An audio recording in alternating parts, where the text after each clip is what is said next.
rồi lần sau rút kinh nghiệm thì không đứng dưới tả ly thế nữa, nguy hiểm lắm chị ạ. Lúc nãy may mà nó không rơi trúng chân, nếu không thì chắc giờ phải đi viện rồi đấy. Cũng may nhờ chị kéo em ra. Cái phần mặt đường mình đang chuẩn bị thi công đấy.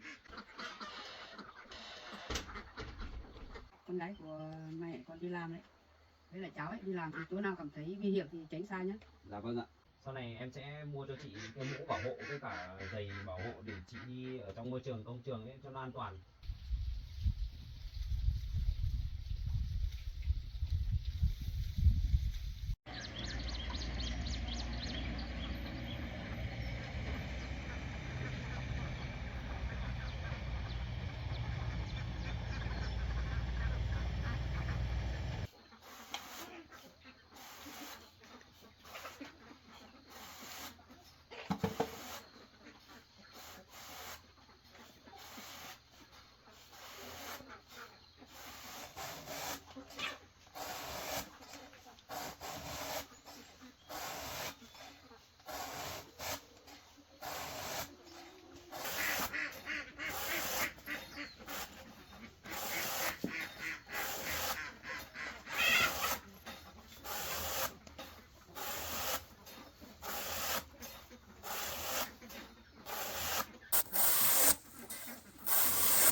Con ơi, con lên nhà chuẩn bị ăn sáng xong con chuẩn bị đi làm đấy.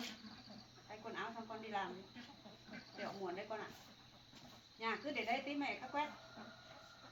Con cứ lên nhà ăn sáng xong con chuẩn bị đi làm đi. Tí nữa muộn thì người ta trừ lương ấy. Còn việc nhà tí mẹ khác làm. Lên nhà ăn sáng xong chuẩn bị đi làm. Cái việc nhà mày khác làm không được đâu.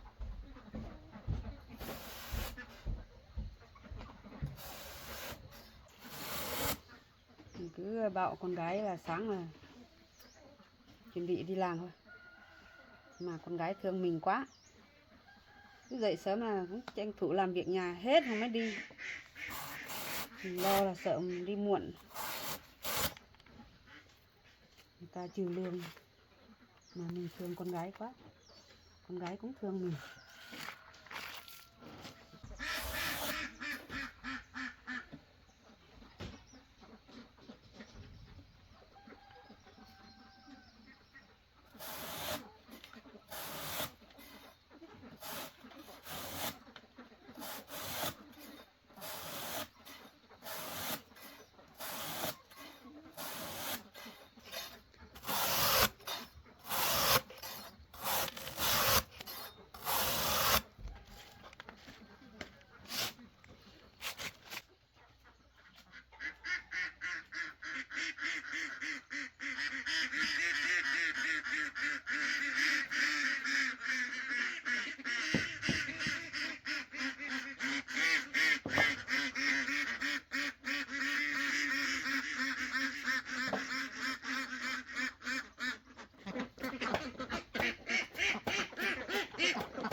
đi làm à?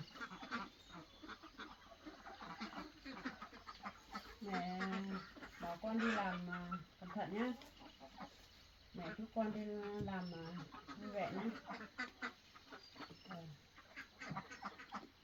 Cẩn thận nhé, con đi làm đấy.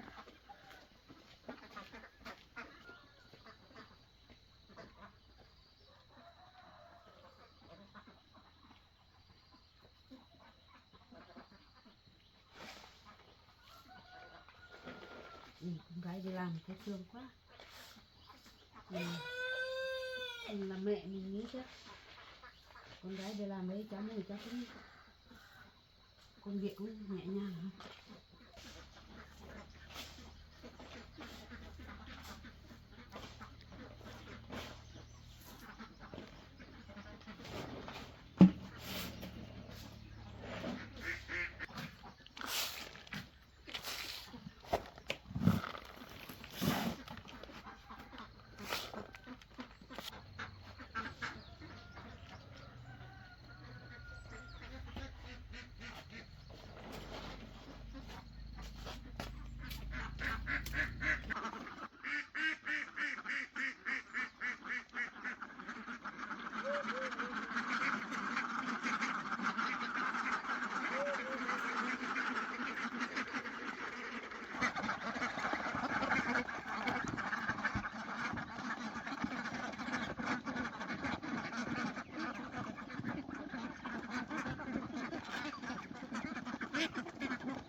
Hôm nay chị đến sớm đấy.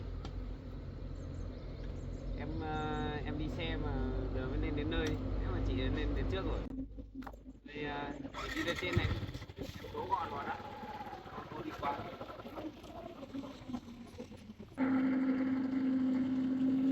Lên xe. Xong rồi em mình lên trên kia.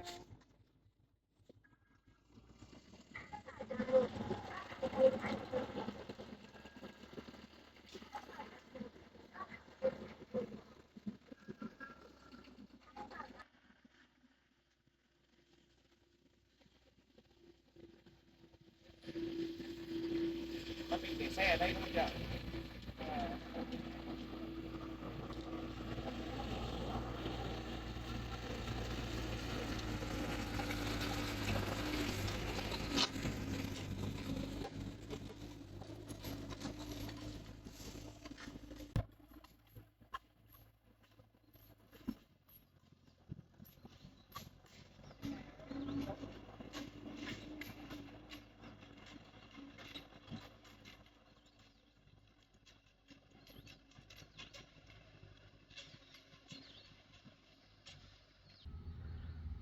Chị đến đây lâu chưa?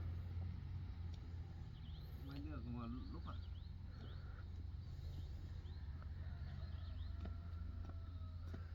Có mệt không chị? Hay là lần sau để em đón chị đi làm nhé. Dạ chị bảo không cần, chị thích đi bộ cho khỏe chân à? Em cũng ít khi đi bộ leo dốc như này cũng thấy hơi mệt một tí.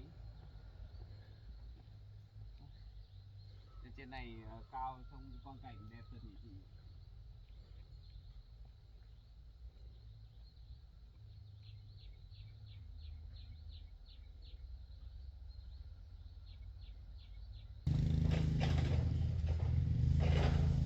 Đây bây giờ mới cuốc đến đoạn trên này chưa? Đoạn đường này dự tính là khoảng tầm 5 tháng nữa mới xong. Thì cuốc xong rồi làm mặt bằng, sau đó là sẽ phải trải bê tông nữa, bê tông cốt thép, khá là nhiều công đoạn đấy. Bên này là ruộng than của dân làng. Còn bên này toàn là khu kinh tế của người dân thôi. Con đường này bây giờ là đang mở để cho người dân sẽ phát triển kinh tế ở trên này. Có họ sẽ làm phát triển du lịch này và một số mô hình trang trại các thứ nữa để phát triển cái ngành du lịch ở trong quê mình.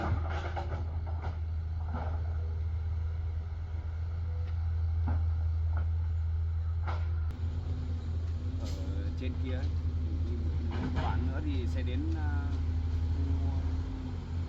cái núi kia nó có hang động với cả có thác nước nữa. Sau này phát triển du lịch. Bây giờ thì mình lên trên.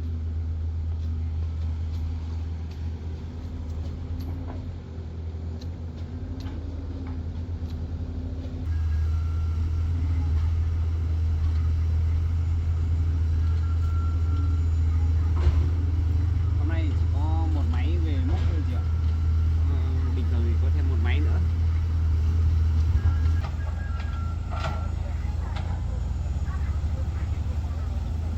Đường này bây giờ còn đào vào khá sâu, khá xa nữa chị ạ. Thêm khoảng 1-2 cây nữa mới đến. Thì tuyến đường này tính là khoảng hơn 5 km từ cái chỗ dưới làng mình lên đây. Ở đây vào trong tầm 2 cây nữa. Với tiến độ thi công như này chắc cũng tầm khoảng 5 đến 6 tháng nữa là xong. Mai kia giải phóng xong mặt bằng, đào xong cái mặt bằng ấy, thì em sẽ cho thêm xe chở vật liệu các thứ lên đây rồi là thi công giải mặt đường nữa, xe lu các thứ để làm.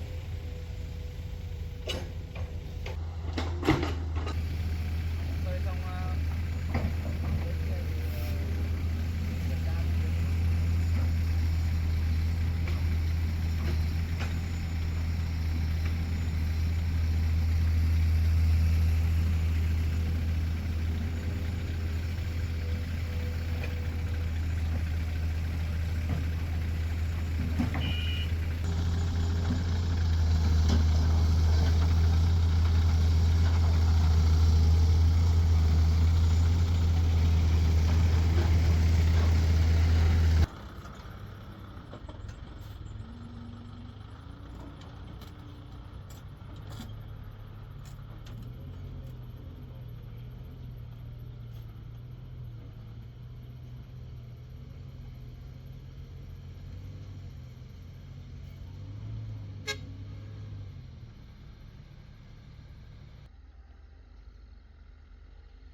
nào tiền nắng nó cao cơ. Rồi nhổ cỏ cho con một tí trước đã.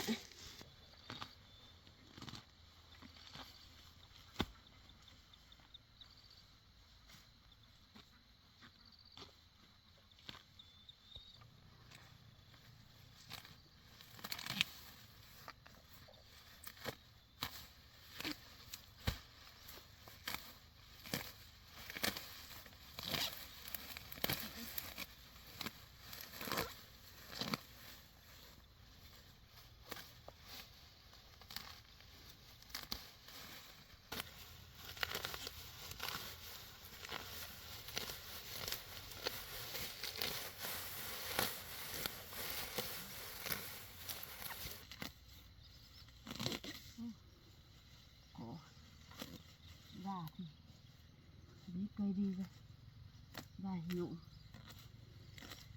lắm này cuốc lên cao.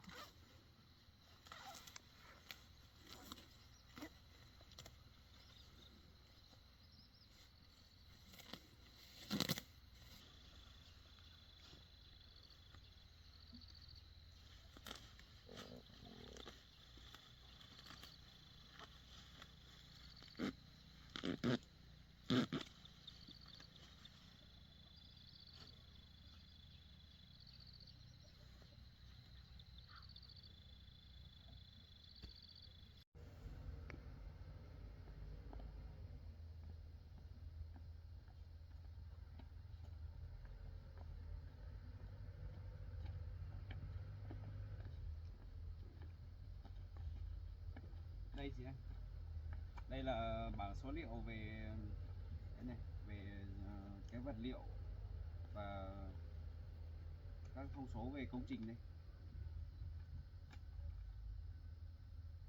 Lát nữa về em sẽ đưa cho chị để chị tham khảo qua.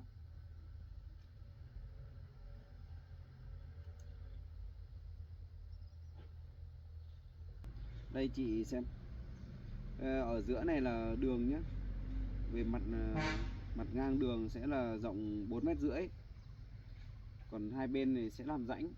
Đây, như sau này sẽ bắt đầu từ khoảng chỗ này đến bên kia là sẽ làm mặt đường, còn cái khu bên ngoài này chúng ta sẽ làm rãnh đường để thoát nước. Rãnh rộng 50 phân, cao 50 phân, sẽ có hình phễu. Mặt trên rộng 70 phân và đáy rộng 50 phân nhé, có hình phễu như này. Sau này sẽ phải lấy máy về rồi đào thêm rãnh đường nữa, nhưng mà lúc đấy thì tính sau. Còn bây giờ thì mình sẽ tính toán về cái phần mặt đường trước đã. Thứ nhất là về vật liệu. Trước tiên là bây giờ chúng ta sẽ phải cho máy móc về để làm hoàn chỉnh phần mặt bằng trước đã. Cái này thì cần phải có xe lu và máy ủi nữa. Mai kia em sẽ cho người lên làm. Thứ hai là về nhân công và vật liệu. Thì sau khi làm xong cái phần mặt bằng thì sẽ cho xe chở vật liệu lên để đổ dần lên trên này. Còn nhân công thì mấy nữa chuyển vật liệu lên hết rồi em sẽ chuyển người ở các công trình khác dồn về đây để tập trung làm cho nó nhanh. Thì mấy công trình ở ngoài xã kia cũng sắp hoàn thành rồi chị ạ. Đây chị xem qua đi, rồi lát nữa về em sẽ gửi cho chị một bảng thông số chi tiết. Em sẽ in ra một cái bản mới. Cái này là bản thông số của cấp trên gửi cho em.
nào ở lấy cao vậy. Món cọ này dài quá.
Đây chị nhìn thấy cái đường không? Đây. Mặt đường là chiều rộng là 4,5 mét đây này.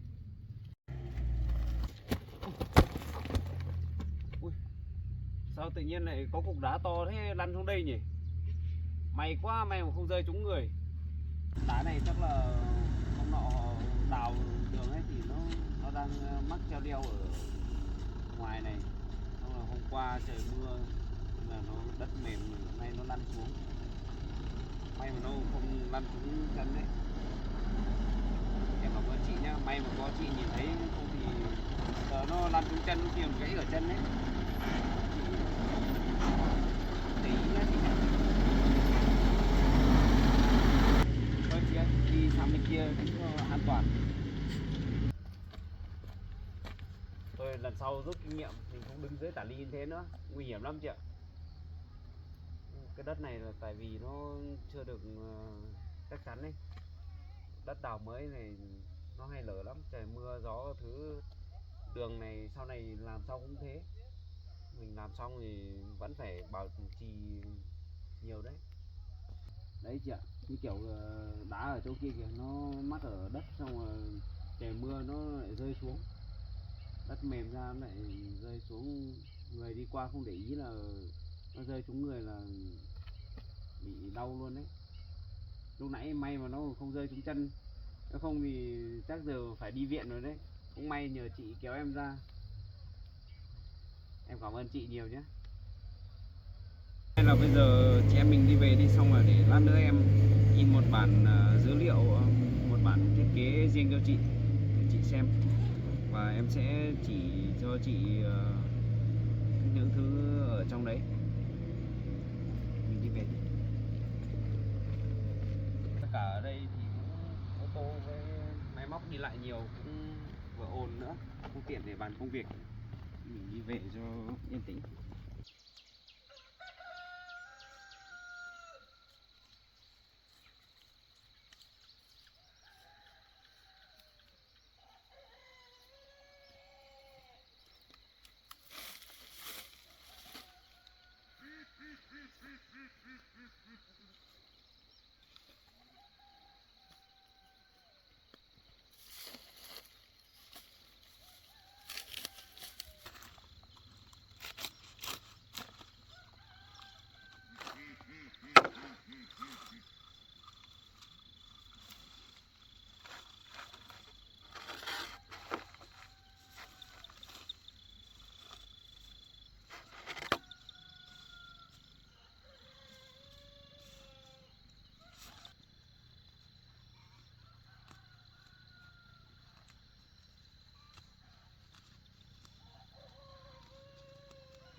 mẹ chị có ở nhà không? Mẹ chị ở nhà. Dạ vâng.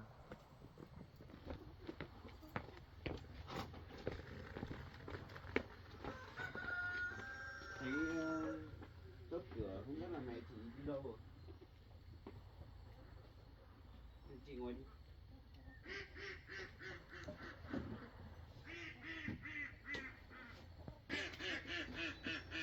Hoa này đẹp nhỉ chị nhỉ? Nên là hoa gì đấy hả chị?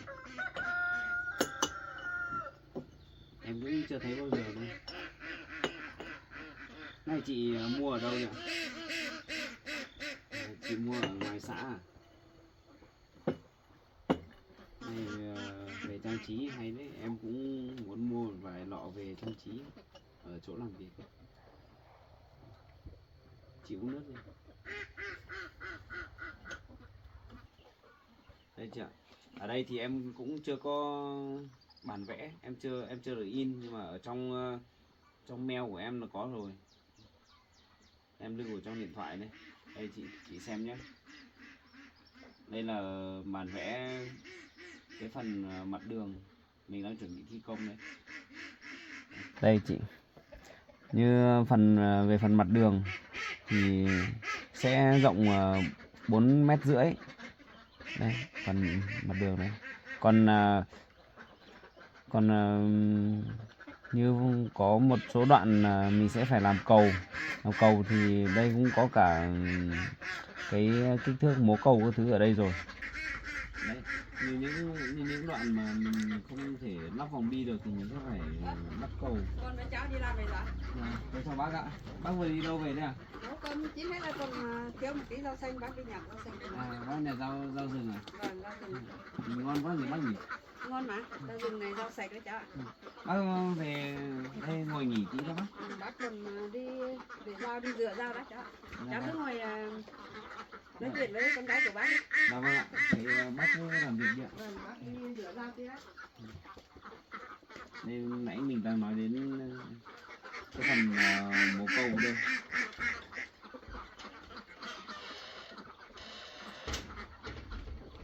Đây chị nhìn qua cái bản thiết kế này chị có hiểu gì không? Đây là các kích thước của nó. Đấy, mà em sẽ in ra một cái bản thiết kế riêng cho chị thì chị nhìn đấy sẽ dễ hiểu hơn. Còn nhìn ở trên điện thoại này nó hơi khó hiểu một chút. Còn công việc của chị thì sau này sẽ quản lý về phần vật liệu, cát, sỏi, xi măng, đá, các thứ. Em sẽ cho lái xe tập kết lên cái chỗ mà lúc sáng nay chị với em gặp nhau đầu tiên này, ở cái bãi bằng đầu tiên đấy. Sẽ cho tập kết hết vật liệu ở đấy, sau đó là sẽ chuyển dần lên phía trên kia, và chỗ đấy sẽ là sau này sẽ làm chỗ để trộn xi măng, rồi là cho xe bồn về đấy chở đi phân phối cho các đoạn đường bên trên. Đấy, bây giờ thì em cũng chỉ nói sơ qua thôi, còn tí nữa về em sẽ in một cái bảng số liệu cụ thể để cho chị nắm trước. Nếu không thì sau này người ta chở vật liệu lên ầm ầm, đến lúc đấy chị lại không quản lý hết được. Con đi làm thì có mệt không? Bác ngồi đi ạ. Vâng. Dạ, bọn cháu đi làm cũng bình thường thôi bác ạ, cũng không mệt lắm. Bác ở nhà bác cứ lo sợ cháu với con gái của bác đi làm sợ mệt. Vâng. Cái gì dây thế này con? Bác ạ, lúc nãy bọn cháu đang đi khảo sát cái công trình đường ở bên kia đấy, thì đang đứng ở dưới tả ly để bàn về công việc một chút, thì vô tình có cái cục đá to chắc phải bằng này đấy bác ạ. Nó rơi trên tả ly xuống. May mà không trúng người. Cũng may là có chị Nhật nhìn thấy là chị kéo cháu ra, nếu không thì chắc cục đá ấy có khi còn rơi trúng người cháu đấy. Nếu cháu không tránh ra nhanh thì sợ trúng người là rất đau nhá, rất nguy hiểm với cháu ạ. Và nếu mà cục đá đấy mà rơi trúng người thì chắc là cũng phải nhập viện đấy bác ạ.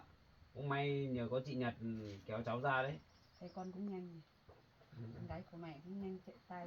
Lúc đấy cháu cũng không để ý mà cháu đang nhìn cháu đang nhìn cái bản vẽ nên là cháu không để ý bên trên, thì tự nhiên thấy ầm ầm ở trên rơi xuống, xong rồi thấy chị Nhật kéo cháu ra cái cháu mới giật mình.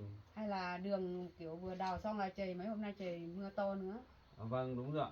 Tại vì cái chỗ đấy thì người ta mới đào được mấy hôm thôi, thì cục đá ấy nó cũng đang treo đeo ở bên ngoài đấy. Chắc là tại hôm qua trời mưa đất nó lỏng ra, hôm nay vô tình đúng lúc bọn cháu đang đứng đấy thì nó lại rơi xuống. Thế thì lần sau nếu cháu còn đi đấy, đi giám sát đấy thì cháu phải tránh chỗ nào thấy nguy hiểm cháu phải tránh xa nhé. Dạ Với lại vâng con ạ. gái của mẹ nữa nhá.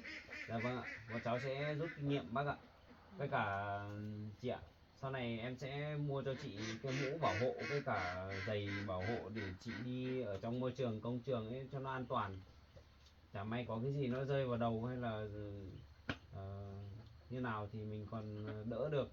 Kiểu cái Với cả đường với cả cái ở trong công trường ấy, mình làm việc ở môi trường này thì nó rất là nhiều đinh với cả sắt. Đó, nên mình phải có giày bảo hộ để tránh nó chọc vào chân. đất mới là tất nhiên là nếu mưa thì nó hay lún đi rồi. Dạ vâng. Lần sau cháu đi cháu cẩn thận vào. Dạ vâng ạ, Với cháu lại cảm ơn bác ạ. con nữa, lần sau theo cháu Mùi đi làm ấy thì cẩn thận, chỗ nào cảm thấy nguy hiểm thì tránh xa một tí. Dạ vâng. Cháu nhé. Vâng. Cháu nhá. Bác dặn cháu thế này, với lại con gái nữa. Dạ. Lần sau con gái của mẹ còn đi làm đấy, với lại cháu ấy đi làm thì chỗ nào cảm thấy nguy hiểm thì tránh xa nhé. Dạ vâng ạ. Không thì chỗ nào nguy hiểm cháu còn đứng đấy thì bác cũng chả ở nhà cũng chả biết đâu, nhưng mà bác cứ thấy lo là các cháu đi làm mà gặp chỗ nào nguy hiểm thì bác chả biết làm thế nào được nữa. Dạ vâng, cháu sẽ rút kinh nghiệm bác ạ. Cũng Dạ. tại vì hôm nay đấy thì xe chở vật liệu với cả máy móc làm đi lại nhiều nên là bọn cháu cũng không để ý cho lắm. Cháu đứng sát vào lề đường ấy để tránh cho xe đi qua ấy. Để bàn chút công việc thì không may là có cục đá ở ngay bên trên nó lăn xuống. Thôi được rồi, nếu đá lăn nhưng mà cháu với con gái của bác tránh xa được là tốt lắm rồi. Vâng, cũng may là người không sao là tốt rồi bác ạ. Không sao là Cũng tốt may lắm là rồi. có chị Nhật đây kéo cháu ra đấy. Lần sau thì rút kinh nghiệm là tránh xa chỗ nào nguy hiểm tránh xa là được rồi cháu ạ. Dạ vâng. Cháu đi làm ấy, với con gái của bác đi làm ấy, cứ an toàn là tốt rồi. Dạ vâng ạ. Mà hôm nay bác ở nhà làm gì hả bác? Bác đi nhổ một tí cỏ ở vườn, xong là nấu cơm để đấy, xong là bác nghĩ là thiếu rau xanh, bác đi nhặt một tí rau xanh. À, nay bác làm cỏ rau à? Nhổ Vườn một rau tí à? cỏ cà chua ấy. Ừ. Bác định 1-2 hôm bác lấy cuốc đi cào xong bác trồng dưa vào. À. Bác có trồng nhiều cà chua không ạ? Trồng ít thôi, 2 mẹ con bác nghĩ bảo là cái đất này đỏ quá bác chưa dám trồng nhiều, trồng thử một ô xem là nếu tốt thì vụ sau bác để trồng nhiều. Như bác với chị nếu mà chăm sóc được tốt thì chắc là cũng ra nhiều quả đấy nhỉ bác nhỉ? Bác nghĩ chắc thế, nhưng mà cái đất này mà đất đỏ quá xong là bác không dám trồng nhiều. Trồng một lần, nếu một vụ nếu mà cảm thấy được thì vụ sau bác mới trồng nhiều. Vâng, cái đất này chắc là tại nó chưa nó còn mới, nó chưa có nhiều phân. Còn Nên đất mình- còn mới mà cháu Mình phải cho thêm phân xuống. con hàng vừa nhờ thuê máy cuốc về đào cái vườn này vừa được vài tháng thôi mà cháu. À, vườn Vâng. này là trước là của anh Hằng đào à? Vâng, con hàng thì nó thuê máy cuốc về đào làm vườn. Cái vườn này cũng rộng phết đấy. Nếu mà bảo trồng rau thì đến lúc nó ra nhiều cũng thau mà bán nhỉ bác nhỉ? Vâng, nhưng mà mẹ con bác hay bận việc, nhiều việc quá không chăm sóc được mấy. Và như nếu mà suốt ngày ở nhà thì còn có thời gian làm vườn các thứ. Còn nếu mà bảo bây giờ như chị Nhật thì đi làm theo cháu suốt ngày thì cũng không có thời gian để làm vườn đâu. Cũng thời gian sắp tới này bác cũng khá là vất vả đấy. Không sao đâu. Miễn là được con gái của bác theo cháu đi làm ổn định là được rồi, bác thấy vui rồi cháu ạ. Dạ vâng ạ. Rồi thôi thì cứ cố gắng thôi bác ạ. Vâng. Chị Nhật đi làm theo cháu thì cũng làm việc rất là tốt, rất là nhanh nhẹn bác ạ. Những việc gì con gái của bác chưa biết làm thì cháu giúp bác với nhá. Dạ vâng vâng, bác cứ yên tâm. Mà cháu nghe nói bác định trồng thêm dưa ở dưới vườn này à bác? Vâng, bác nghĩ là chắc thửa này là bác trồng dưa chuột. À, Còn dưa hấu thì bác định trồng cái thửa ngoài kia, còn hai mẹ con còn có một thửa bé bé ở ngoài kia trồng. Vụ trước bác trồng dưa chuột với ngô rồi. ngoài kia bác có một thửa ruộng để trồng dưa hấu khác ạ? Vâng, thửa kia là đất nó có màu hơn. À, nếu mà đất ruộng mình canh tác lâu năm rồi thì nó cũng có nhiều ấy hơn, nó có nhiều chất dinh dưỡng hơn đấy. Vâng, thửa kia bác nhìn thấy có màu hơn, xong là bác nghĩ là chắc trồng thửa ngoài kia. Còn thửa này là bác chỉ trồng dưa chuột với đỗ thôi. Và trồng mùa này là mùa dưa chuột với dưa hấu đấy nhỉ bác nhỉ? Mùa này là trồng dưa chuột là đúng mùa lắm rồi cháu ạ. Như bác với chị trồng chắc là sai nhiều quả lắm đấy nhỉ? Vụ trước thì bác trồng sai nhiều lắm cháu ạ. Dưa này, đỗ này sai nhiều lắm cháu ạ. Thế à? Vâng. Thế có đi bán được nhiều không bác? Có chứ. Thỉnh thoảng hai mẹ con bác vẫn hái đi bán mà. Như chị Nhật chăm chỉ như này, nếu mà ở nhà chăm sóc vườn rau các thứ thì tốt là phải rồi. Giúp đỡ bác được nhiều. Con gái của bác thì cứ thấy bác đi làm cứ theo bác đi thôi. Và Thì cả bác đi kiếm tiền nó cũng đi theo, đi đâu cũng đi theo, hai mẹ con đi theo nhau suốt mà cháu. và cháu làm với chị Nhật được một thời gian thì cháu cũng biết, cháu cũng hiểu tính cách của chị Nhật một phần. Thì chị ấy rất là chăm chỉ, rất là ham học hỏi. Tuổi mới là cơm không nói được thôi, không thì việc là làm giỏi lắm cháu ạ. Dạ vâng. Đấy nên là cháu mới thấy hai mẹ con bác có cái vườn rau rộng như thế này. Chứ nếu mà người mà không chăm chỉ ấy thì không làm được đâu. Bác nghĩ là mình khắc có đất là mình khắc trồng rau, đêm hôm mình ăn với lại mình đi bán thì rau sạch khách nó thích mua hơn. Vâng. Mà thôi giờ chắc cũng muộn rồi, thôi thì cháu cũng xin phép cháu đi về, cháu còn có một chút công việc nữa, giải quyết một chút việc cá nhân nữa. Dạ, bác thôi ạ. cũng nấu cơm chín hết rồi, còn muối rau xanh thôi. Bác cũng ngâm ở đấy rồi. Dạ. Hay là cháu ở đây ăn cơm với hai mẹ con bác đi. Cũng muộn rồi, bây giờ về đến nhà cũng muộn lắm rồi cháu ạ. Dạ thôi cháu xin phép bác, thôi em cũng xin phép chị, em đi về, còn một số việc cá nhân, sau đó là em còn phải đi về văn phòng để in lại cái bản thiết kế với cả với cả bảng số liệu để mai em đưa cho chị, thì chị nắm sơ qua, sau đó là còn sau này còn quản lý về cái vật liệu các thứ cho em nữa. Thôi cháu xin phép bác ạ. Vâng, thế Em về đây chị ạ. nhá cháu nhá, cố gắng lần sau đi làm thì cố gắng nhớ cẩn thận nhá. Dạ vâng ạ, cháu cảm ơn bác ạ. Thôi em về đây chị ạ. Cháu về từ từ thôi nhá cháu nhá. Dạ vâng ạ. Lần sau con còn lấy cháu Mùi đi làm thì phải cẩn thận nhá. Chỗ nào thấy nguy hiểm cháu đừng đứng đấy nhá. Con cứ với cháu Mùi đấy thì đi làm lúc nào cũng đi làm suốt, nhưng mà con phải rất cẩn thận. Không thì có lúc thì cháu Mùi nó đang với cái quyển sổ ấy thì nó không nhìn thấy hòn đá rơi đấy, hay là cây gì rồi lao xuống ấy, thì mẹ nghĩ là rất nguy hiểm đấy. Lần sau con đi làm với cháu Mùi con phải cẩn thận, hết sức cảnh giác đi. Thôi muộn rồi, con lên nhà thay đồ quần áo xong ăn cơm. Mẹ nấu cơm chín con mới rau thôi, mẹ nấu rau nhá. Con lên nhà đấy, con thay quần áo.